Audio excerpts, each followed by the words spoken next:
नमस्कार, मी शिर्डी इथून पत्रकार सतीश वाईजापूरकर बोलतो आहे। टक्के टोनपे मध्ये आपलं स्वागत आहे। काल लोकसभा निवडणुकीचे निकाल जाहीर झाले आणि शिर्डी लोकसभा मतदारसंघामध्ये महायुतीचे खासदार सदाशिव लोखंडे यांचा 50,000 मतांनी पराभव झाला। निवडणूक जाहीर झाल्यापासून ज्यांच्या नावाचा गवगवा होता ते माजी खासदार भाऊसाहेब वाकचौरे यांचं लोकसभेत जाण्याचं स्वप्न साकार झालं। आता या निवडणुकीची सुरुवातच मुळी अशी झाली की लोखंडे यांचा जनसंपर्क नाही हा मुद्दा जसा उत्तरेत होता तसाच दक्षिणेत महायुतीचे उमेदवार डॉक्टर सुजय विखे पाटील यांच्या बाबतीतही होता। लोकांची अपेक्षा अशी आहे उमेदवारांनी खासदारांनी आम्हाला सहजपणे भेटावं। हा मुद्दा निवडणुकीच्या सुरुवातीला चर्चेत आला, सर्वत्र झाला।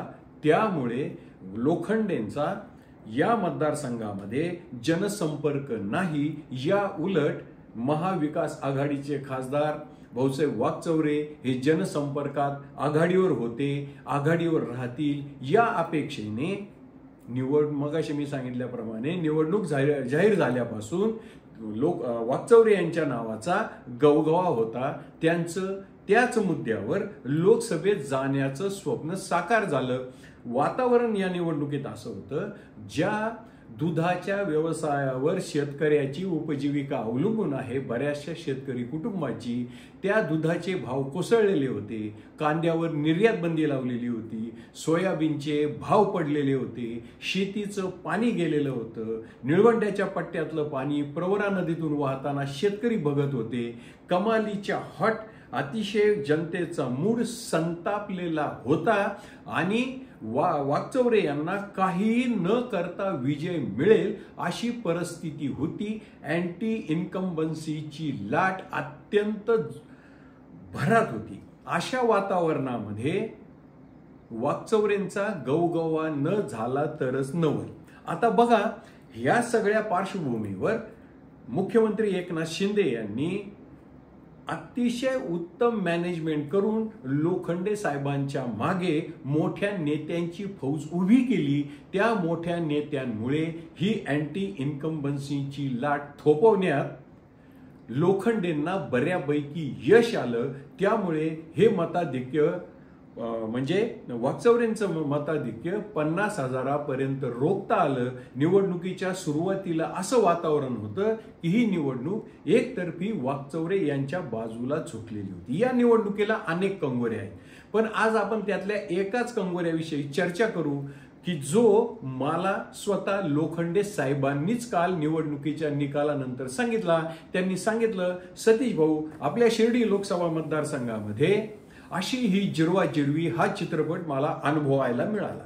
तुम्हाला माहित असेल, अशी ही बनवाबनवी हा मराठी चित्रपट खूप गाजला, त्याने प्रेक्षकांना पोट धरून हसायला लावलं। अशोक सराफ, लक्ष्मीकांत बेर्डे, सुधीर जोशी आणि सचिन यांची धमाल कॉमेडी तुम्ही आठवून बघा। ही सगळी मंडळी एकमेकांना बनवीत होती आणि या बनवाबनवी या चित्रपटाने अक्षरशः तिकीट बारीवर धुमाकूळ घातला होता। तशाच अर्थाचा अशी ही जिरवाजिरवी हा चित्रपट स्वतः लोखंडे यांनी अनुभवला। काय होता हा चित्रपट? त्यांनी सांगितलं की शिर्डी विधानसभा मतदारसंघातून फार मोठ्या मताधिक्याची अपेक्षा होती। पालकमंत्री राधाकृष्ण विखे पाटलांचा हा मतदारसंघ, इथून लोखंडेंना 13,371 मतांचं लीड पडलं। आमदार काळे म्हणजे आमदार आशुतोष दादा काळे आणि भाजपच्या माजी आमदार स्नेहलताताई कोल्हे यांचा कोपरगाव हा बालेकिल्ला दोन्ही एकाच बाजूने आहे। 70-75 हजाराचं लीड पडेल, त्याहून अधिक लीड शिर्डीतून पडेल असं कागदावरचं वातावरण होतं। पण पालकमंत्री राधाकृष्ण विखे पाटील यांच्या शिर्डी विधानसभा मतदारसंघातलं लीड होतं मगाशी मी सांगितल्याप्रमाणे 13,371। आमदार काळे आणि आमदार कोल्हे, माजी आमदार कोल्हे यांच्या कोपरगावातलं लीड होतं 6,729।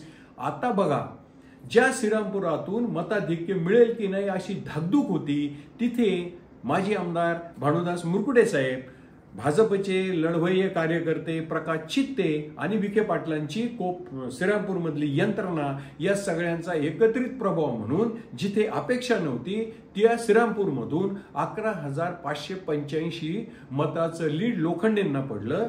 आमदार शंकरराव गडाखांचा नेवासा हा प्रभाव असलेला मतदारसंघ, तिथे मंत्री दादा भुसेंनी केलेली मॅनेजमेंट कामाला आली आणि शंकरराव गडाखांचा प्रभाव, आमदार शंकरराव गडाखांचा प्रभाव असताना सुद्धा 3,128 मतांचं लीड लोखंडे साहेबांना मिळालं. म्हणजे 4 तालुक्यातून सदाशिव लोखंडे पुढे होते. एवढी मोठी अँटी इन्कम्बन्सीची लाट असून देखील का होते ते या सगळ्या बड्या नेत्यांनी त्यांचा प्रभाव दाखवल्यामुळे अँटी इन्कम्बन्सीची लाट थोपली गेली. मोदींच्या सुद्धा मोदी मॅजिक पण चाललं. मोदीचा स्वतःचा एक मतदार होता, तेही होतं. निळवंडेसाठी लोखंडेंचं योगदानही होतं. म्हणून हे 34,813 मतांचं लीड या दिग्गज नेत्यांच्या मतदारसंघातून लोखंडेंना मिळालं. पण प्रत्यक्षात झालं काय? अकोलेतून भाऊसाहेब वागचौरे यांना तब्बल 54,379 मतांचं लीड मिळालं. कारण ते त्यांचं होम ग्राउंड, जन्मभूमी, काही काळ कर्मभूमी. तिथे महायुतीचे आमदार किरण लहामटे आणि भाजपचे माजी आमदार वैभव पिचड, सीताराम गायकर या दिग्गज नेत्यांचं काहीही चाललं नाही. एकतर्फी तो किल्ला वागचौरेंनी सर केला आणि काँग्रेस पक्षाचे ज्येष्ठ नेते बाळासाहेब थोरात यांनी सर्व शक्ती, त्यांची सर्व यंत्रणा तिथे पणाला लावली. राज्यभर काँग्रेस पक्षाचा प्रचार करीत असले तरी तिथूनही त्यांना 30,573 मतांचं मताधिक्य वागचौरेंना मिळालं. म्हणजे अकोले आणि बाळासाहेब थोरातांचं संगमनेर इथून या 2 तालुक्यातून किंवा या 2 विधानसभा मतदारसंघातून 85,000चं लीड वागचौरे साहेबांना मिळालं. 85 वजा 34,000 म्हणजे जवळपास 50,000 मतांनी वागचौरेंचा विजय झाला. त्याचं वर्णन लोखंडे साहेबांनी असं केलं की शिर्डीच्या गणेश परिसरामध्ये कोलेंना, विखेंना मोठं मताधिक्य मिळू नये, म्हणजे मला मोठं म्हणजे त्यांना लोखंडेंना मताधिक्य मिळू नये म्हणून त्यांना विखेंची जिरवायची होती. विखेंना कोपरगावामध्ये कोलेंची जिरवायची होती. काळे कोलेंना एकमेकांची जिरवायची होती. त्यामुळे या अशी ही बनवाबनवी, तशी अशी ही जिरवाजिरवी या चित्रपट या मतदारसंघात सादर झाला. त्यांनी सांगितलं की काळेंनी कोलेंची जिरवली, कोलेंनी काळेंची जिरवली, विखेंनी कोलेंची जिरवली, कोलेंनी विखेंची जिरवली. काळे, कोले, विखे यांच्या एकमेकांची जिरवाजिरवी, म्हणजे मगाशी मी जो शब्द प्रयोग केला, अशी ही जिरवाजिरवी याच्या नादामध्ये मला शिर्डीतून अपेक्षित मताधिक्य मिळालं नाही. ते केवळ 13,371 मतांचं होतं. कोलेंच्या कोपरगावामधून एकतर्फी मताधिक्य अपेक्षित होतं. या दोन्ही मतदारसंघातून किमान लाखभराचं मला मताधिक्य मिळालं असतं तर मी सहज विजयी होऊ शकत होतो. दृष्टिक्षेपात आलेला विजय अशी ही जिरवाजिरवी या चित्रपटामुळे धुळीला मिळाला. मी या मतदारसंघाचं जे वर्णन केलं की ते लोखंडे साहेबांनी ही निवडणूक कशी अनुभवली, अशी ही जिरवाजिरवी, हे माझं लोखंडे साहेबांनी पाहिलेलं कथानकावर आधारित विश्लेषण आपणास आवडलं असेल तर माझं टक्के टोनपे हे चॅनल सबस्क्राईब करा, लाईक करा, शेअर करा. जय हिंद, जय महाराष्ट्र.